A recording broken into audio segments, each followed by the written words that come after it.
믿음으로 살기를 결단하고 믿음으로 실제적으로 살 때에 좀 좋은 일, 그리고 마음이 평안하고 좋은 일들이 계속되면 좋을 텐데 세상이 꼭 그렇지만은 않은 것 같습니다. 믿음으로 살려고, 정직하게 살려고, 말씀대로 살려고 결단하고 그렇게 새 마음으로 그렇게 출발하고 그렇게 살아도 세상에서 고난도 있고 시험도 있고 어려움도 있습니다. 그래서 우리는 때때로 원망도 하고 낙심도 합니다. 왜 나에게 이런 고난이 오는지, 왜 나에게 있는 이 문제는 떠나지 않는지, 내가 기도했고 나름대로 말씀대로 살려고 그렇게 힘썼는데 왜 나에게, 우리에게 이런 일이 일어났는가 항변하기도 합니다. 성경에 보면은 우리가 그래도 위로를, 낙심하지 않고 그 가운데 위로를 받을 수 있는 것은 우리보다 훨씬 믿음이 좋았던, 정말 실제로 믿음으로 하나님 안에 살았던 사람들도 내가 당하는 것보다 더 큰 고난을, 아픔을, 어려움들을 당하고 그것도 잠시가 아니라 오랜 세월 그렇게 어려운 가운데 지냈던 모습들을 우리 성경에서 만나보게 됩니다. 그 중에 욥이라는 사람을 우리는 보면서 참 많은 것들을 우리가 생각도 하고 또 큰 위로를, 이 정도, 아까 제가 기도하다가 찬양하다가 약간 음이 갈라지면서 다르게 좀 안 좋게 이게 딱 깨어진 소리가 나올 때 순간적으로 내 목소리가 이렇게 100% 정확하지는 않지만 그래도 이 정도 찬양이 나오는 것이 얼마나 감사한지 순간적으로 마음이 탁, 정말 계속 그렇게 깨진 소리로 또 막 음이 막 엉망으로 막 목소리가 막 그래서 그렇게 나오거나 목소리가 안 나와 버리면은 여기서 어떻게 되겠어요? 예배 얼마나 지장이 될까? 얼마나 힘들까? 지금 내가 이렇게 여러분에게 준비된 말씀을 가지고 이렇게 여러분이 전하고 있잖아요. 갑자기 지금 이 언어가 표현이 안 되고 이 단어가 생각이 표현이 안 되면은 이거 참 정말 얼마나 절망이 될까요? 지금까지 이렇게 말할 수 있고 찬양할 수 있고 힘들면 힘들다고 말하고 또 기도할 수 있고 함께 모일 수 있고 이런 모든 것들이, 일상이 지금까지 지내온 일들이 참 감사하다고 느껴집니다. 자, 그렇게 순간적으로 울컥했습니다. 정말 은혜구나, 감사하다고, 감사를 잊지 말아야 된다는 생각을 가지게 됩니다. 하나님은 살아계신가? 그렇다면 왜 나에게 이런 일이 계속되고 있는가? 항변하면서 때로는 낙심하고 그럽니다. 왜냐하면 현실이 이해가 안 되거든요. 종종 믿음과 현실이 충돌하는 경우를 봅니다. 믿음과 현실이 반대되는 경우가 생각보다 많이 있습니다. 살다 보면. 여러분 신앙생활을 대충 하다 보면 이걸 별 못 느낄 수 있습니다. 그러나 삶 속에서 말씀을 제대로 적용하면, 제대로 믿어보려고 믿겠다고 그렇게 몸부림치다 보면 이런 많은 도전에 직면하게 됩니다. 힘이 듭니다. 그런데 이 모든 상황들이 내 앞에 있을 때, 펼쳐질 때에 그 문제만, 상황만 보고 해석하려고 하면 답이 안 나옵니다. 답이 없습니다. 왜냐하면 육안으로 계산할 수 없는 것들이 그 문제, 그 상황 속에 있습니다. 눈에 보이는 것이 전부가 아니라는 얘기입니다. 눈에 보이지 않지만 실제 하는 것들이, 중요한 것들 얼마나 많이 있습니까? 흔히 우리가 사랑 얘기하죠. 사랑이 눈에 안 보이지만은 사랑이 없으면 우리는 못 삽니다. 어릴 때 부모님으로부터 받은 사랑, 또 서로 간의 이 사랑이 흘러 오늘의 내가 여기까지 오늘 이 모습으로 여기까지 있는 것입니다. 누군가 날 사랑해줬고 그 사랑을 먹고 안 보이지만 그 사람의 언어와 표정과 또 움직이는 손발을 보면은, 나를 향하는 그 모습 보면은 사랑인지 아닌지를 우리가 느끼잖아요. 그거 보면서. 바람이 안 보이지만은 여러분 실제 하잖아요. 우리는 눈에 보이는 것만 인정하고 우리는 믿으려는 경향이 있어요. 바람이 안 보여요. 산소가 안 보여요. 산소 없으면 못 살아요. 그러나 동남풍이 불고 서북풍이 불고 그러면은 바람이 이쪽으로 부네 저쪽으로 바람이 있다는 걸 인식하죠. 그때서. 그죠? 하나님이 안 보여요. 그러니까 사람이 그냥 잊어버리고 살고 별로 중요하게 여기지 않아요. 하나님, 우리에게 그런 정도가 되면 안 됩니다. 하나님은 계셔도 되고 안 계셔도 되는 분이 아니에요.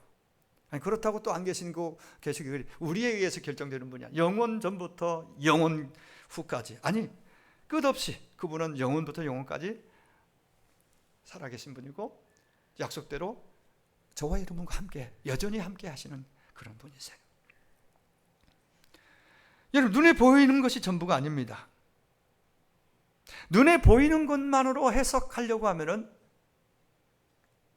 해석이 안 되는 경우가 많아요. 그때 믿음이라는 것이 그래서 중요합니다. 세상이 어둡고 힘들수록 사람들은 희망을 찾습니다. 희망을 굉장히 많이 추구합니다. 희망을 자꾸 생각합니다.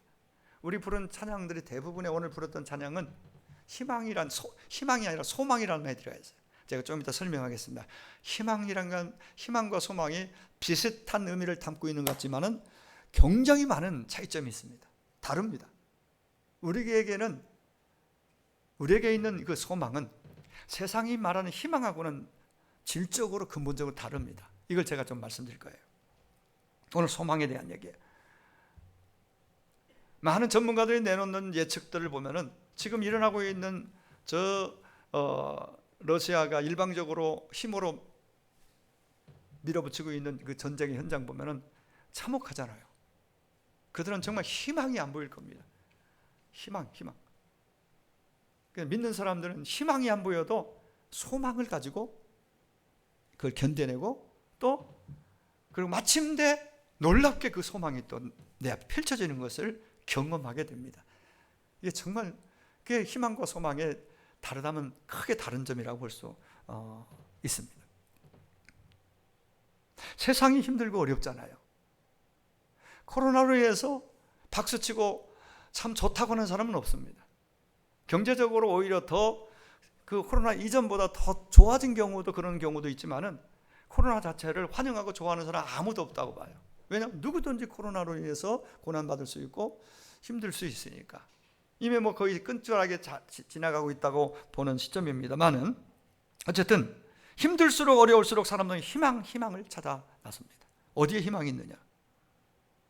근데 세상이 말하는 희망은 그 희망이 자기 자신에게서 출발합니다. 그냥 막연히 아니면 어떤 기대를, 그래서 희망이라는 단어를 국어사전에 보니까 앞일에 대하여 좋은 결과를 기대함 이렇게 나와 있어요. 그러니까 지금 서 있는 자리에서 앞으로 일어날 앞일에 대해서 좋은 결과가 올 것이라고 기대하는 겁니다. 그 기대치가 자기로부터 출발해요. 시작이 자기입니다. 인간입니다. 희망은 물거품으로 그냥 꺼져버리고 사라지는 경우가 허다합니다. 이 희망은. 성경은 믿음과 함께 소망을 강조합니다. 희망이란 말도 있지만은 사실은 그 성경이 희망이라고 말하는 것조차도 우리가 잘 보면은 제가 지금 말씀드리는 조금 거기다 성경 전체적인 해석을 붙여서 제가 소망을 얘기하는 거예요. 믿음, 소망, 사랑 얘기하면서 항상 있을 것이라고 그랬잖아요. 그 중에 제일을 사랑으로 말했지만은 그보다도 세 가지는 항상 있어야 우리가 이 세상을 사는 의미도 거기에 있고 또 행복도 거기에 있습니다. 그리고 우리 믿음의 사람들은 믿음도 있어야 되고 소망도 있어야 되고 사랑도 있어야 돼요. 세 가지가 항상 있어야 된다고 사도 바울은 고린도 성도들에게 이 메시지를 전하는 걸 볼 수가 있어요. 믿음을 가진 우리들에게 있어서 소망은 하나님께 그 출발입니다. 하나님이 근거입니다. 하나님으로부터 나온 거예요. 세상 사람들이, 하나님 없는 세상 사람들이 말하고 그 사용하고 있는 희망은 자기가 출발이고 자기가 그 뿌리예요. 내가 그렇게 기대하고 내가 그렇게 바라는 걸, 내 바라고 기대하는 게 되기도 하지만은 그것이 되었다고 해서 행복이 그 안에서 행복이 나에게 채워지고 들어오느냐? 아니에요. 또 그렇게 행복이라고 생각했던 것이 잠시 시간이 지나면 어느새 그것은 또 밀려납니다. 행복이 아니었습니다. 예를 들어서 내가 어느 정도 권력, 어느 정도 인기, 어느 정도 학문을, 학위를 가지면은, 또 어느 정도 재물을 모으면은 행복할 것이다. 희망을 거기에 걸립니다. 그 열심히 해서 거기 갔습니다. 이뤘습니다. 기대하는 걸 이뤘습니다. 행복하냐? 행복할 수 있겠죠. 잠시, 조금 시간이 지나면은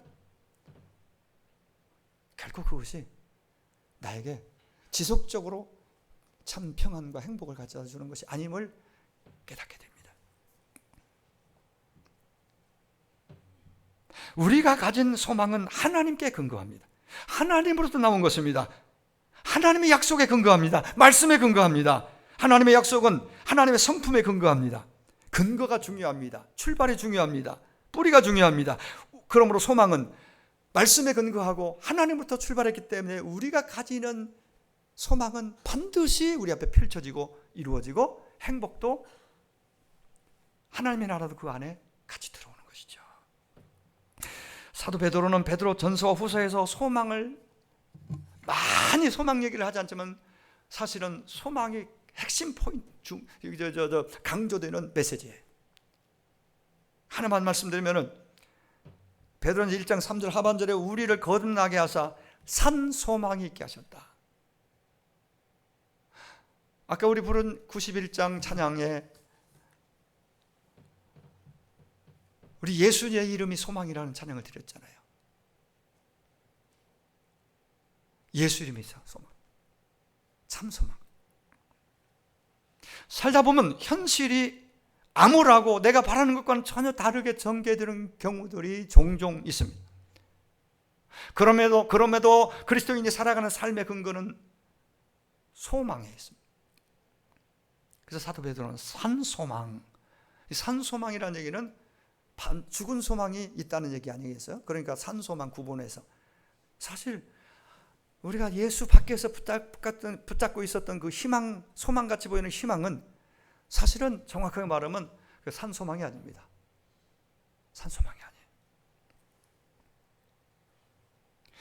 산소망이 없는 사람들에게는 그 희망이 뭐냐면 명예예요. 정말 사람들이 자기를 막 박수쳐는 인기에 있고 또 높이 올라가는 권력에 있습니다.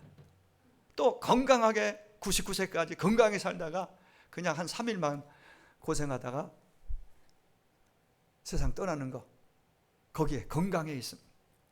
많은 사람들이 자녀의 희망을 겁니다. 자녀가 잘 되면 내 노후가 보장될 거라는 생각을 가지고 그런 경우들도 있습니다. 더 많은 사람들이 돈 있으면 다 된다고 생각하고 돈에 희망을 겁니다. 안타까운 건요, 돈 때문에 너무나 많은 사건이 일어나요.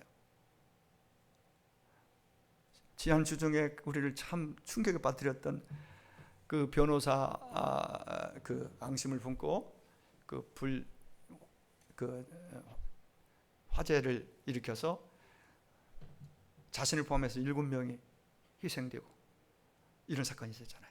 그 내용을 보니까 자기가 투자했다가 그게 잘 안 되니까 받아내려고 소송을 걸었는데 상대편의 변호를 맡았던 분이 어쨌든 그분이 그쪽이 이기고 자기가 지니까 다 받아내지를 못하고 일부만 조금 받은 것 같아요. 그러니까 결국은 그 사건이 돈 때문이라는 거예요. 내 돈, 당신 때문에 내 돈을 내가 다 회수하지 못했다. 받아내지 못했다. 억울한 것이죠. 그런데 잘 생각해보면 6억이나 600억이라 할지라도 한 생명보다 그것이 귀할 수는 없잖아요. 근데 한순간적으로 감정적으로 내 돈 억울한 거예요. 왜냐하면 거기에 희망이 걸거든요. 그걸로 이것도 하고 이렇게 투자해서 이렇게 돼서 이렇게 될 줄 알았는데 이건 세상에 너무 많이 있는 일들이에요. 참 그래서 거기에는 결혼한 지 얼마 안 된 정말 그런 분도 있고 또 전혀 그거하고 상관없는 사람들이 그 희생을 당하고 그 가족들은 살아있는 가족들은 평생을 이런 일이 한 사람의 그 돈과 관련돼. 세상에는 그래서 참 소망이, 세상의 희망을 거기에 걸고 갈 때에 그것은 우리에게, 그건 진정한 의미에서 참 소망이 될 수 없습니다. 한순간에 물거품이 되고 완전히 인생을 날려버릴 수 있는 것들이기 때문에 그렇습니다. 아무리 바라고 기대하고 노력해도 이 세상에는 진짜 참 소망이 없다는 걸 우리는 인정해야 합니다. 그래서 그런 면에서 하나님을 안 믿는 분들에게, 그런 가족들에게 복음이 필요하고 절실합니다. 예수님이 필요합니다. 여러분 안에 있는 그 소망, 진짜 참 소망이 저들에게 전달되고 있으려면 예수님이 필요합니다. 그래서 우리는 자녀손들에게 다른 건 물질을 못 물려줘도 이 참 소망을 갖도록 예수 지금 복음을 정확하게 심겨지도록 기도하고 몸부림쳐야 됩니다. 그 전수하고 계승하고 믿음으로 사는 것을 멋지게 사는 모습 보고 천국 가야 되지 않겠습니까? 이게 가장 우리의 큰 숙제입니다. 여러분, 베드로가 이 편지를, 베드로 전후서를 쓸 때에 대충 신앙생활하는 사람들을 향해서 쓰지 않았습니다. 제대로 예수 믿으려고 그 어려운 때에 믿는다는 이유로 박해를 받고 손해를 보고 고통을 받고 있는 그 그리스도인들을 향해서 이 편지를 쓴 거예요. 17절에 보시면 베드로는 우리가 이 땅 가운데 잠시 거주하여 떠나는 나그네라고 우리의 정체성을 밝혀줍니다. 나그네, 순례자라는 말이죠. 나그네는 종종 목적지를 잊지 말고 종종 확인해야 됩니다. 주일 이렇게 나와서 예배하는 것은 혼자 있을 때는 그냥 바쁘게 살다 보면 잊어버릴 수 있으니까 와서 모든 걸 내려놓고 와서 앉아서 기도하고 찬양 드리고 말씀 듣고 그러면서 내 인생 자기 정체성을 한번 점검하는 겁니다. 나는 누구인가? 나는 하나님의 자녀요. 이 땅에 영원히 정주할 그러한 이 땅에 살 사람이 아니라 나는 이 땅을 언젠가 떠나는 나그네라는 사실을 확인하고 또 확인해야 돼요. 이 모일 때마다 말입니다. 왜냐하면 이것이 분명해지지 않고 이거 희미해질 때 우리는 세상에 눈이 밝아져서 세상 것으로 자꾸 채우려다가 낭패를 보고 정말 안타까운 그런 상황 속에 빠지게 되기 때문이에요. 우리 여행을 하다 보면은 정말 멋진 곳을, 정말 막 더 오래 머물고 싶은 곳을 만나잖아요. 그죠? 한 10년이 좀 넘은 것 같은데요. 우리 총회교육부에서 교회 탐방 겸 수양회를 좀 서부 지역에 산 적이 있어요. 미국 서부에서. 정확한 그 공원 이름은 생각 안 나는데 거기에서 많은 그 목사님 사모님들이 처음 간 분들 많잖아요. 저도 그때 처음 갔거든요. 가서 어느 공원에 갔는데 거기에 참 환상적이에요. 제가 볼 때 천국 다음으로 좋은 곳 아닐까. 사람들이 여기 확 빠져가지고는 그냥 사진도 뭐 멋있게 찍기도 하고 하는데 어쨌든 그 좋은 곳에서 더 있고 싶은 거죠. 그래서 시간을 정해주고 앞에 인도하는 분은 몇 시까지 오셔야 됩니다 하잖아요.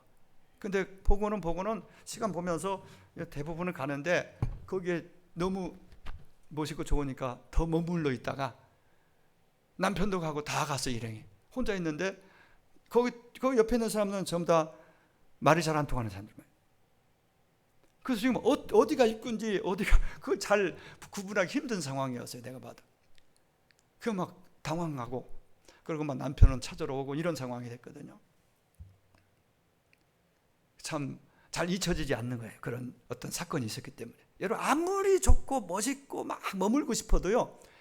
거기에 계속 있으면 안 돼. 집에 와야 될 거 아니에요. 여기도 와야 되고 또 할 일이 있는데 우리는 그걸 생각해야 됩니다. 이 땅에 참 돈만 있으면 정말 권력만 있으면 또 명예까지 있으면 살만한 곳이잖아요. 정말 너무나 좋은 곳이잖아요. 착각하면 안 됩니다. 그분이 우리를 부르시면 우리는 아무리 멋있고 좋아 보여도요. 딱 놓고 가야 됩니다. 왜? 우린 나그네니까. 이걸 잊어버리지 말라는 거예요. 주일날 와서 모일 때마다 우리는 이걸 인식하고 내가 한 주를 살면서 오늘을 지내면서 내가 나그네임을 잊었구나. 하나님이 계시고 나는 하나님 품 안에서 하나님 앞에 가서 그 더 좋은 곳에 가서 나는 영원히 살아야지. 살 곳이 따로 있지. 이 의식을 우리는 잊지 말아야 됩니다.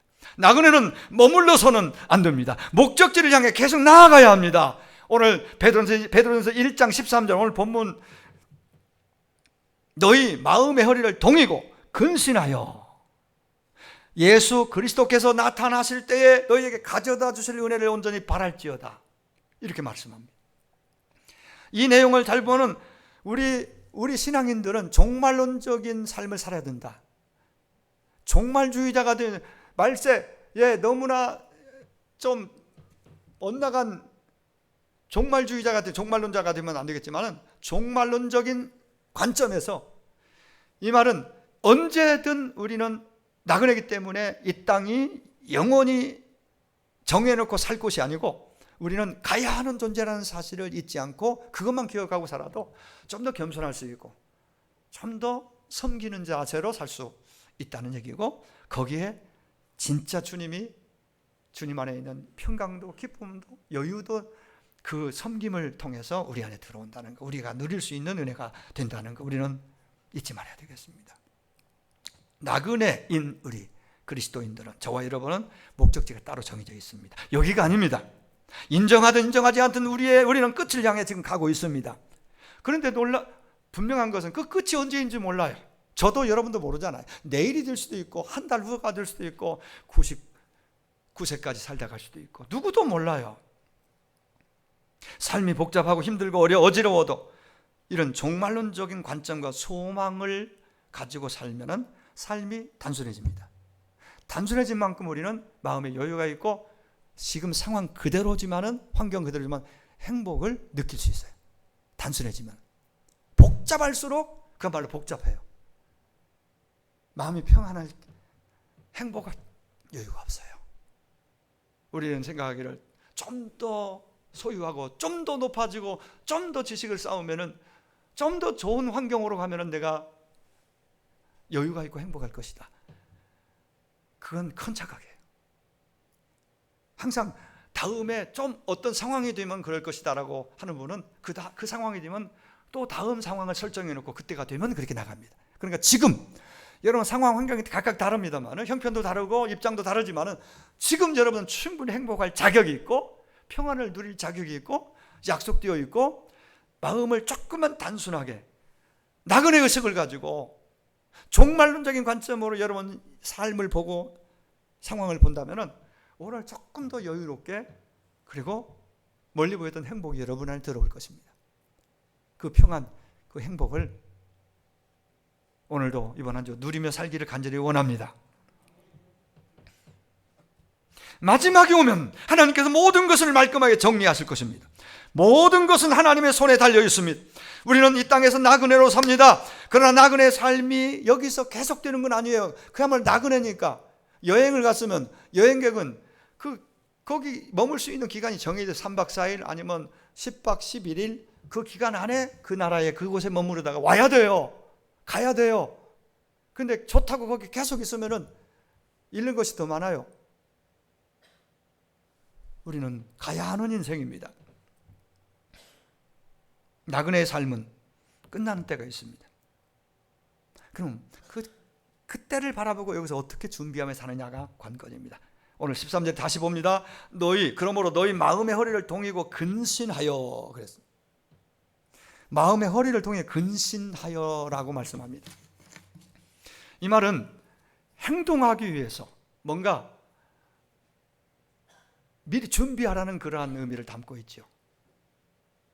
또 깨어있으라고, 근신, 깨어있으라고. 왜 깨어있어야 하느냐? 주님이 주실 은혜가 있다 이거예요. 세상이 줄 수만 그 은혜가, 그걸 바라라. 그걸 주님 주실 그 은혜가 있다고 그래요. 사실은 그 은혜가 주시려고 준비된 그 은혜가 있으니까 그걸 주일날 와서 셀 가족 모임을 통해서 부족한 사람들이 모였지만은 서로를 위하는 마음, 섬기는 마음으로, 축복하는 마음으로 그 자리에, 여러분 일주일 내내 세상에서 바쁘게 살잖아요. 조금 마음을 열고 1시간 정도 앉아서 서로 들어주고 얘기하고 찬송도 부르고 거기 틀에 너무 매이지 말고, 그러나 그 세상 얘기만 하다 가면 안 되고 그 말씀에 근거해서 자기 삶을 나누는 그 자리가 얼마나 값지고 의미 있는 자리예요. 세상에서는 그런 맛을, 그런 걸 가질 수 없잖아요. 우리는 충분히 공간들이 준비되어 있으니까 거기 들어가면은 거기서 찬양도 부르고 울고 싶으면 울고 또 웃고 또 말씀이 뭐 목사처럼 여러분들이 뭐 리더가 뭐 그렇게 할 수 있겠어요? 그냥 서로 그 한마디 한마디 서로 이렇게 사랑으로 받아주고 격려하면 그 자리가 은혜가 되는 것이고 힘이 나는 것이죠.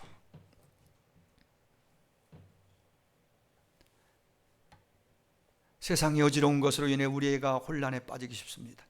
그러나 성도는, 하나님의 자녀는 삶이 어려울수록 마지막 날에 대한 소망을 더 분명하게 가져야 됩니다. 그런데 깨어있지 않으면, 정말 준비하지 않으면 우리가 방향을 잃어버릴 수 있습니다. 목적지를 망각할 수 있습니다. 가야 할 목적지를 상실할 수 있습니다. 자, 여러분, 이스라엘 백성들을 우리가 얘기 많이 하잖아요. 광야, 출애굽에 광야로 들어왔는데 광야의 삶이 어쩌면 우리가 이 땅에 사는 천국 들어가기 전에 이 땅의 삶을 광야의 삶으로 비유합니다. 아직 우리가 가나안에, 그러나 광야에 있지만 가나안의 천국을 미리 맛보며 사는 복 있는 참 멋진, 미리 가나안을 여기서 맛보고 천국을 맛보며 사는 그러한 삶이 될 수 있다면 얼마나 좋겠어요. 충분히 그렇게 가능합니다. 가봐야 가서 천국을 맛보는 것이 아니라 여기서 이미 천국을 누리는 것을 주님께 약속해 주셨지 않습니까? 그들이 너무나 자주 원망하고 불평하지 않습니까? 짜증내고 신경을 내고. 광야 삶이 힘들죠. 단지 힘들어서 짜증내고 원망하고 불평했을까요? 저는 그게 아니라고 봅니다. 목적의식, 나그네 의식, 여기는 지나가는 곳은 힘들지만 우리 목적지는 약속의 땅에 있어. 나그네 의식과, 나그네는 여기서는 지나가는 거고 반드시 그 방향성, 목적성을 잃어버리니까 원망, 불평으로. 그래서 틈만 나면 애굽이 좋았다고 말하잖아요. 교회 다니고 신앙생활 하다가 그때가 좋았네, 세상이 좋았다고 자꾸 추억한다면 신앙생활을 전진하기 어렵죠. 혹시 그런 분 안 계시죠? 예수 믿기 전, 교회 오기 전이 자유롭고 좋았다, 그런 분이 없어야 되죠. 없을 겁니다.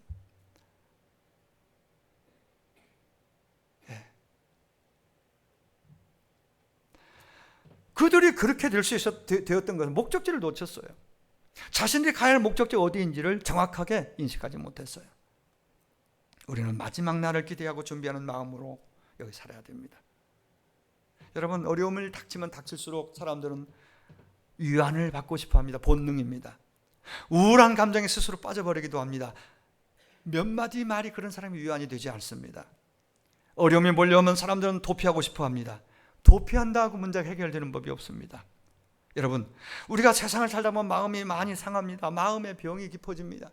육체의 병도 있지만 마음이 지치고 마음의 병이 깊어지면 그게 더 사실은 더 내 삶을 어렵게 만들어요. 어렵게 만들어요. 분명한 사실은 산 소망, 참 소망을 품을 때, 가지게 될 때에 진정한 위로가 거기에 있고 하나님의 치유하심을 경험하게 됩니다. 마음의 허리를 동인다, 근신한다는 건 영적으로 어떤 면에 긴장하는 걸 의미합니다. 우리의 마음을 여기서 풀어놓고 여기가 좋사오니 하고 초막 셋을 짓고 주님 그냥 여기 살아버립시다가 아니라 그 목적의식이 가서 지금 복음 전하고 하나님 나라를 세워가는 일이 제자 사명인데 여기서 그냥 편안하게 주님과 함께 그냥 편하게 지내자는 거예요. 목적을 잃어버린 거죠. 그러면 안 된다는 거죠. 주님께서 정신 차리라고 주님이 말씀하잖아요.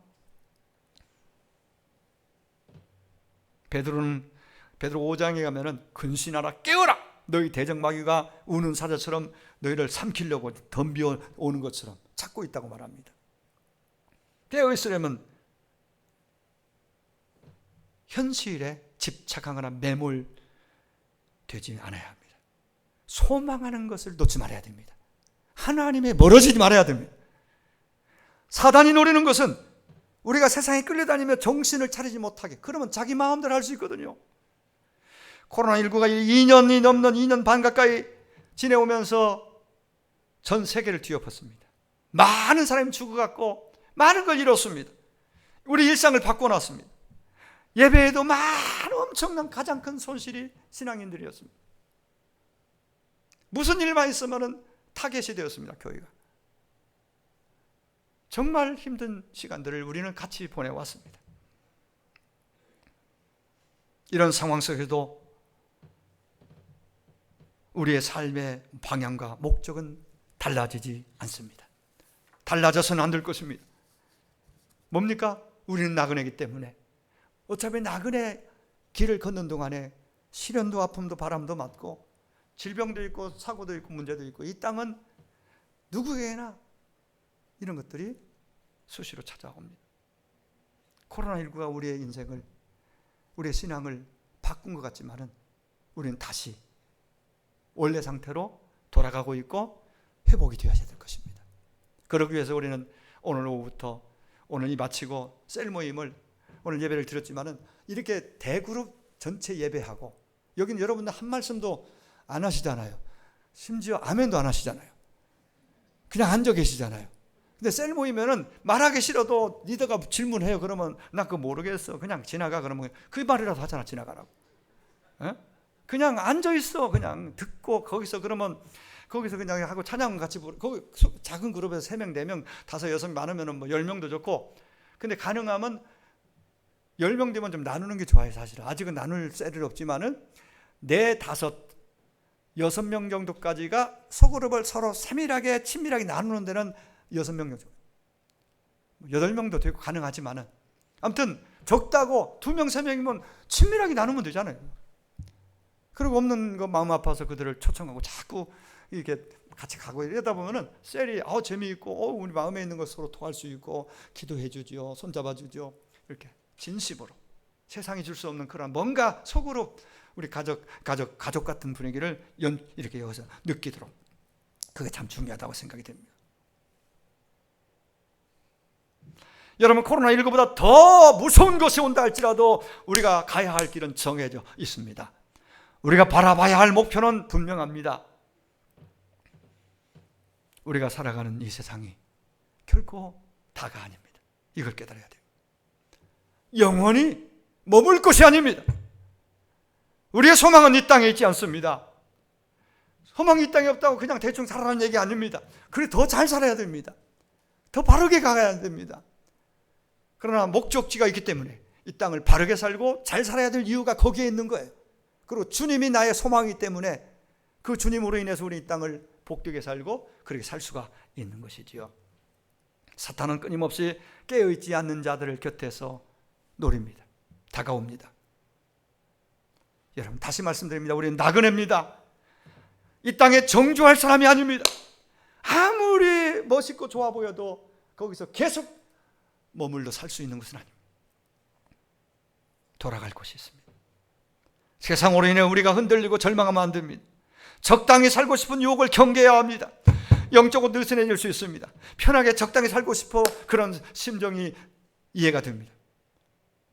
쉽고 편하게 사는데도 그냥 저 사람 어려운 일도 별로 없는 것 같고 마음이 흔들릴 수 있습니다. 현실은 원래 달콤한 법입니다. 매력적입니다. 우리의 마음을 흔들어 놓습니다. 그렇기 때문에 성경에 보면은 한때 뜨겁게 바울과 함께 동역하면서 막 복음을 위해서 선교를 힘썼던 그런 사람들도 한순간에 그냥 머물러서 목적지를 향해 가지 않고 나그네 의식을 잊어버리고 목적 의식도 없이 그렇게 전락한 사람들 성경에 있죠. 그 중에 한 사람이 디모데전서 1장 19절 20절에 이렇게 나옵니다. 믿음에 관해는 파선하였다. 양심도 버렸다. 그 가운데 후메네와 알렉산더가 있다고 말합니다. 그리고 디모데후서 4장 10절에 가면 대만은 세상을 사랑해서 이 세상을 사랑하여 나를 버리고 어디로 갔다고 말합니다. 바울과 동역하다가 바울을 버리고 힘들다고 더 편하게 나는 이거 힘든 거 싫어하고 편한 쪽으로 그냥 쫓아갔다는 거예요. 대마가 그런 사람. 나중에 돌아오게 됩니다만 돌아오는 사람 많이 있습니다만 적당히 살고 싶은 거 그런 유혹 뿌리쳐야 됩니다. 신앙과 신분의 정체성이 희미해지면 안 됩니다. 세상은 끊임없이 우리를 끌어당깁니다. 그러므로 깨어있으라고 말합니다. 나그네는 마음이 흔들려서는 안 됩니다. 믿음은 미래의 문제입니다. 하나님께 약속하신 것을 소망하며 믿음으로 살기를 우리는 이렇게 모일 때마다 결단하고, 또 셀가족 소그룹을 통해서 우리는 서로 격려하면서 결단하고 하나님 앞에 기도해야 될 것입니다. 우리에게 닥치는 수많은 시험으로 인해서 실패하지 않고 우리의 마음을 지키고 다가올 미래를 준비해야 합니다. 깨어있는 사람은 소망을 가지고 주를 바라보고 삽니다. 가야 할 곳을 바라봅니다. 여러분, 이게 주일 예배는 천국을 다시 한번 생각하면 바라보는 날이기도 해요. 내가 나그네지, 내가 부르면 가야 되지, 이걸 잊지 않도록 자꾸 인식을 자꾸 일깨우는 거예요. 나는 나그네야, 여기가 아니야, 목적지 아니야, 목적지는 따로 있어, 방향을 봐야 돼요. 바로 가고 있는지, 잘못 갔으면 빨리 돌이켜야 됩니다. 이걸 점검하고 다시 시작하는 날이에요. 그래서 일주일에, 주일은 마지막 날에 첫날이잖아요. 달력 보세요. 첫날이, 빨간 것이 첫날이 주일이에요. 첫날 그렇게 해서 다시 출발하고, 또 한 주를 돌아보고 다시 출발하고, 새롭게 해서 매 주일 이렇게 우리는 조금씩 나아지는 방향으로 가고 있고, 그렇게 가야 됩니다. 종말이 온다는 거 진짜 믿는 사람은 이 땅을 자기 마음대로 살지 않습니다. 오늘 21절에 너희는 그를 죽은 자 가운데 살리시고 영광을 주신 하나님을 그리스도로 말미암아 믿는 자니, 그리스도로 말미암아 믿는 자니, 다 같이 너희 믿음과 소망이 하나님께, 너희 믿음과 소망이 하나님께 있게 하셨다. 우리의 삶의 종국은 우리의 손에 있지 않습니다. 하나님께 달려 있습니다. 하나님 손에 있습니다. 베드로의 삶을 보면 참으로 베드로가 이렇게 성숙한 제자가 되고 사역자가 되고 멋진 편지를 써서 많은 사람들을 세우고 힘있게 할 수 있는 이 자리에 오기까지, 그 전에 예수님 살아계실 때 어떤 사람이었는지 우리는 잘 알잖아요. 베드로.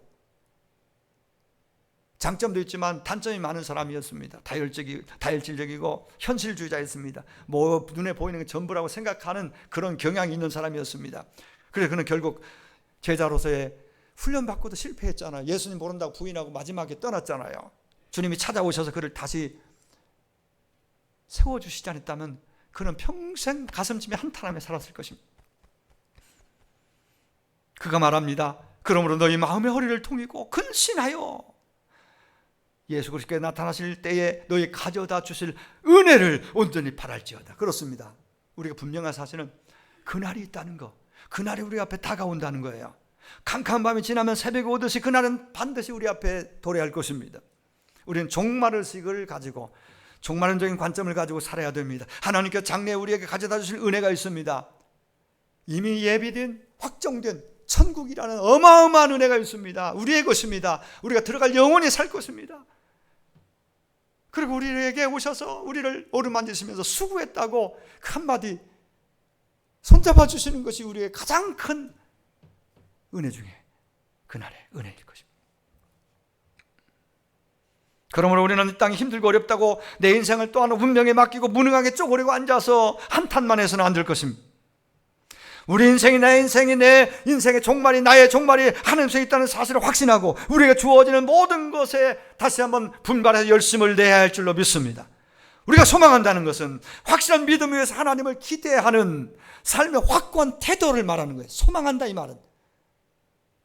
소망한다는 말은 확실한 믿음. 오늘 믿음과, 오늘 21절에 너희 믿음과 소망이 하나님께 그랬잖아요. 오늘 제목이기도 합니다. 우리는 세상 사람들과 다른 길을 걸어가고 있습니다. 목적지도 전혀 다릅니다. 무덤이 목적지가 아닙니다. 단지 100년 사는 것이 목적이 아닙니다. 건강하게 이 땅에서 호의호식하는 거 목적이 아닙니다. 그런 것들 하나님께서 주님 뜻대로 믿음으로 살고자 할 때 주시는 작은 분복들에 불과합니다. 거기에 인생을 걸면 안 됩니다. 그건 지나가는 것들입니다. 왔다가 단에 흘러갈 수도 있습니다. 하나님 붙들어야 삽니다. 하나님 진짜 우리의 소망입니다. 잠시 있다 사라지는 유행을 쫓아가면 안 됩니다. 세상 문화, 화려하고 멋있어 보이는 그 문화를 탐닉하지 말아야 됩니다. 우리가 멋있는 유명한 영화도 볼 수 있고, 또 뭐 세상이 그 좋은 문화들 즐길 수 있습니다. 그러나 거기에 빠지면 안 됩니다. 눈을 크게 뜨고 멀리 봐야 합니다. 오늘 저와 여러분의 미래는 온전히 하나님의 손에 있음을 믿으시기 바랍니다. 내 인생의 해답은 내게 있지 않고 내 인생의 결론은, 그걸 쥐고 계시는 분은 오직 하나님이시니 하나님을 전적으로 의지하고 오늘을 살고 이번 한 주를 살 수 있게 되기를 원합니다. 하나님을 신뢰하고 인내하는 것이 믿음입니다. 신앙은 인내하는 것입니다.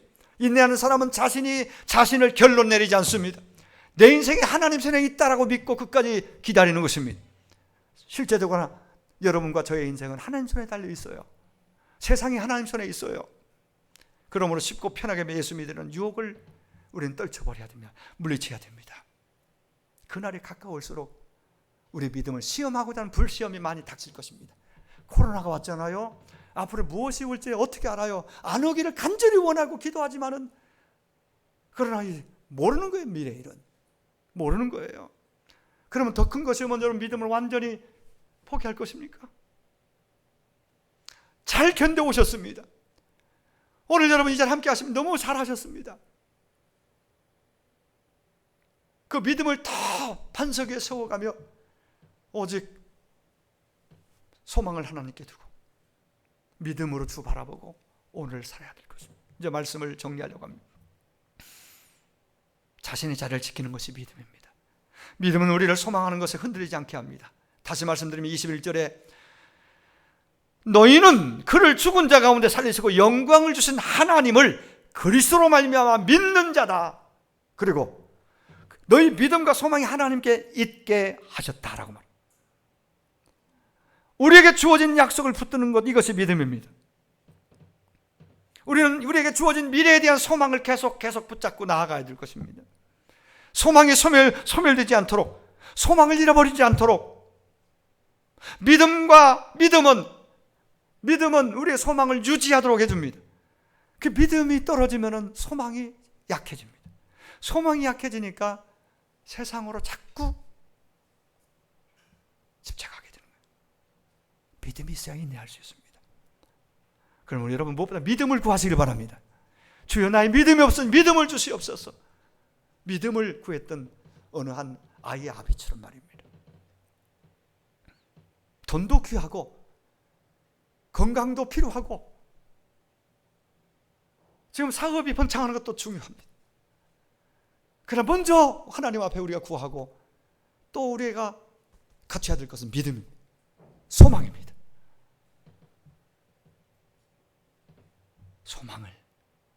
소망이 작아지고 사라지면 길을 잃어버린 나그네처럼 되어버립니다. 성령님은 우리로 하여금 소망을 잃어버리지 않도록 우리의 믿음을 강하게 만들어 주십니다. 그러므로 믿음을 구하고 성령을 간절히 사모하고 성령을 구해야 될 줄 믿습니다. 성령 여러분이 임하시면 소망이 더욱 확고해지고 선명해집니다. 흔들리지 않습니다. 그러면 믿음이 더 굳건하게 세워집니다. 성령을 구하십시오. 세상은 어려움이 가속화되고 있습니다. 거대한 폭풍성에 떠밀려가는 같은 그러한 상황입니다. 세상은 결코 나그네에게 소망을 주지 못합니다. 오직 복음이 답입니다. 예수 그리스도만이 유일한 참 소망이십니다. 어떤 경우에도 그분 안에 있어 겁내지 마시고 그분 안에 거함으로써 염려하지 않기를 바랍니다. 우리의 소망이신 우리 주님이 언제나 세상 끝날까지 오늘 우리와 함께 하십니다. 사랑하는 여러분, 세상은 공허합니다. 세상을 바라보면 공허할 수밖에 없습니다. 코로나19가 사라져버려도 사람들은 여전히 공허할 수밖에 없습니다. 하나님이 아니면 안 됩니다. 세상 힘들고 앞이 캄캄할수록 사람들은 산소망을 그리워하게 되어 있습니다. 우리의 믿음도 우리의 소망도 오직 그분 안에 있습니다. 살아계신 하나님을 진짜 믿으면, 그분을 마음에 진짜 모시고 살면 그 소망으로 채워집니다. 바라기는 저와 여러분 산소망, 참소망을 가진 자로서 세상에 복이 되기 원하고, 소망에 관한 이유를 묻는 우리 자녀들에게, 남편, 아내, 부모, 형제들에게, 친구들, 이웃들에게 자신 있게 삼소망이 여기에 있다고, 그분이 소망이라고 전해주며 살아가는 저와 여러분 다 되기를 주의 이름으로 축원합니다. 기도하겠습니다. 우리 말씀 붙잡고